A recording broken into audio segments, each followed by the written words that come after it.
Banana কেকের স্টাইলে এই কলার বড়া। আজ আমি বানাচ্ছি একদম আলাদা স্বাদের কলার বড়া, ঠিক ব্যানানা কেকের মতো, শুধু আটা দিয়ে তৈরি করার জন্য হেলদিও বটে। ব্যানানা কেক খেতে যেমন ঠিক সেরকমই হয় এই কলার বড়াটা। এই কলার বড়া বাইরে ক্রিসপি, ভেতরে সফট। স্বাদ ব্যানানা কেকের থেকে কোনো অংশে কম নয়। ব্যানানা কেক বানাতে হলে আমাদের অনেক সময় ওটিজি থাকে না বা অনেক ইনগ্রেডিয়েন্টস থাকে না, ঠিকমতো বেক হয় না।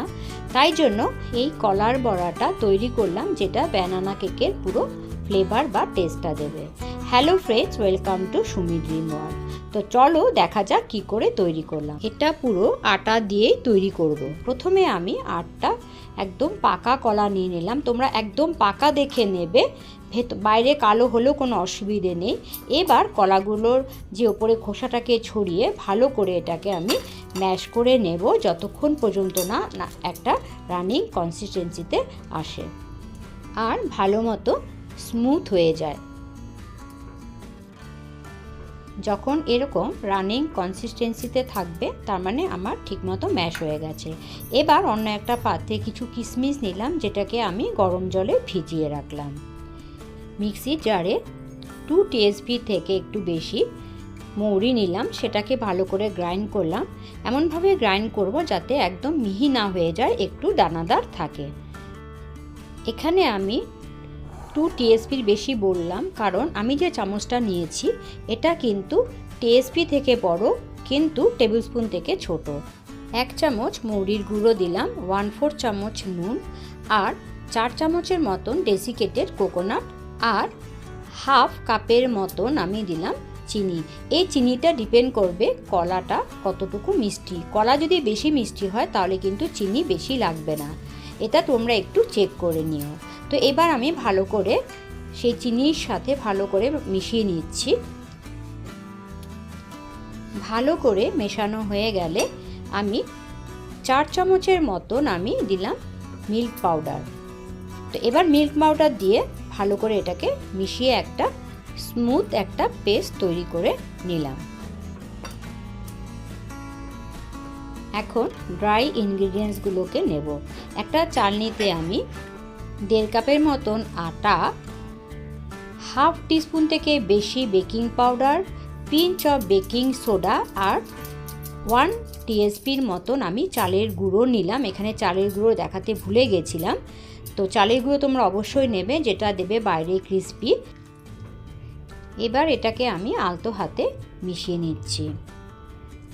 মেশাতে মেশাতে দেখলাম যে ব্যাটারটার মধ্যে আরেকটু আটা লাগবে, তাই জন্য আমি কি করলাম, 2 টিএসপির মতন আবার আটা এখানে মিশালাম। এখানে কিন্তু আমি কোনো ময়দা না সুজি আমি কিছুই ইউজ করিনি, শুধু 1 টিএসপির মতন চালের গুঁড়ো। তো এইভাবে মিক্স করতে করতে দেখলাম ব্যাটারটা পারফেক্ট হয়ে এসছে। ব্যাটারটা শুকনো হলে বড়াটা শক্ত হবে, ঠিক এরকমই দরকার হয়। যদি দেখো বেশি শুকনো হয়ে গেছে ব্যাটারটা তোমাদের মাখতে মাখতে, তাহলে দুধ দিয়ে দিও।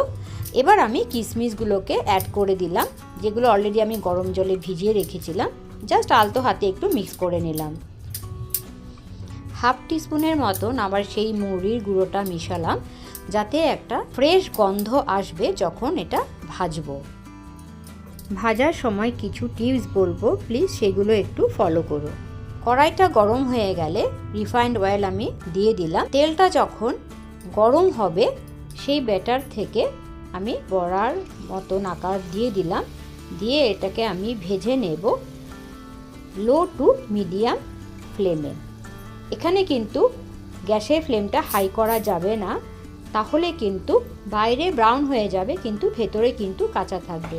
এবার আমি তেলগুলোকে ওপর থেকে দেখো কিভাবে আমি ছড়িয়ে দিচ্ছি, যাতে বড়ার উপরে তেলগুলো থাকে, তাহলে বড়াগুলো কিন্তু ফুলবে।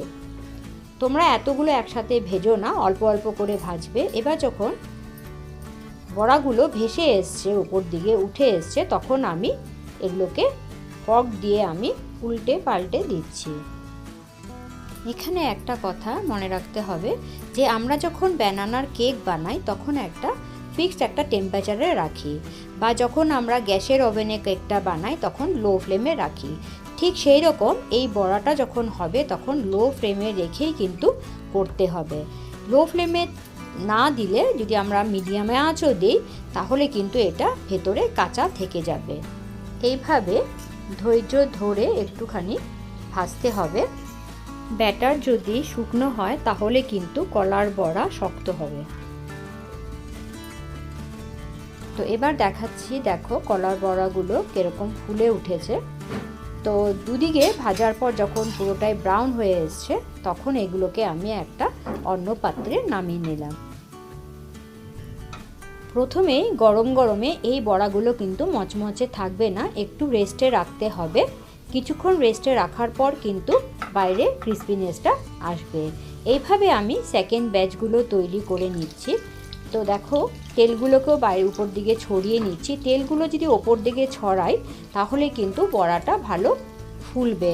আর যদি এইভাবে না করতে পারো তবে চামচ, যে আমি আগে দেখিয়েছি, চামচ দিয়ে গরম তেলগুলোকে ওপরে দিয়ে দিও, তাহলে দেখবে বড়াগুলো ফুলে উঠেছে। এটা একটা কিন্তু ট্রিক্স। যদি আমরা একটু কম তেলে ভাজি, সাধারণত আমরা কম তেল নেই, সেটার জন্যই আমি এটা বললাম। তো সব কলার বড়াগুলো আমি তৈরি করে নিলাম। দেখো কেমন ক্রিস্পি হয়েছে, বাইরে থেকে আওয়াজ শুনলেই বুঝতে পারছো। ভেতরে সফট এবং এটা খেতে একদম ব্যানানা কেকের মতন হয়। ব্যানানা কেক আমরা অনেক সময় এগ দিয়েও করে থাকি, আমি এখানে এগলেস করেছি এই কলার বড়াগুলো। আশা রাখছি ভিডিওটা ভালো লেগেছে। ভালো লেগে থাকলে একটা লাইক, শেয়ার ও সাবস্ক্রাইব করে দিও। তোমাদের একটা সাবস্ক্রাইব আমাকে অনেকটাই মোটিভেট করে। নমস্কার, ভালো থাকবে।